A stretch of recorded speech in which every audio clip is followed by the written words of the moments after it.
پاکستان او بنگلاديش دواړه زنده‌باد. یاره دا ویډیو خو چې ده که نه دا د دې هندوانو د سوځولو دپاره مخکې شیر کوي. دا بنګالیان که هر څنګه دی خو عاجزه قوم دی او بیا د پاکستان سره مینه کوي او ځکه خو چې دی تاسو ته پته شته د بنګلاديش نه هم فري ویزه ده او د پاکستان نه هم ده.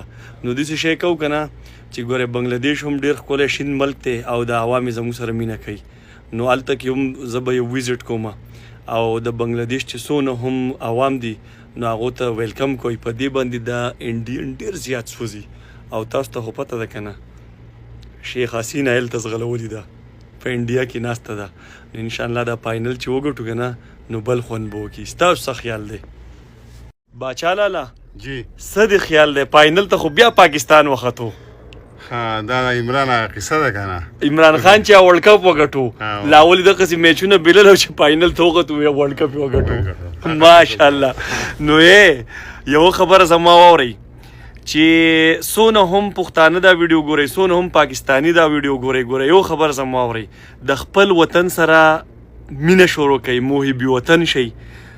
کیلاړیان که میچ بیلي او کار څه کوي کنزل د اخلاقیاتو لاندې خبرې او دا مه کوئ او بیا هم که پاکستان چېرته میچ بیلو که نه نو ایراپیل له وغورځېد هغې پکې ډېره مزه کړې وه باچا راله. مونږ خوشحاله یو الحمدلله پاکستان فاینل ته ګټلی ختلی دی او انشاءالله د الله نه دا امید لرو چې دا هندوان به په دې فاینل کې ماتې خوري او د ده زړه به یې دغه شانتې چوي. پښتنو ستاسو څه خیال دی په کمنټ کې ووایئ چې څوک به ګټي؟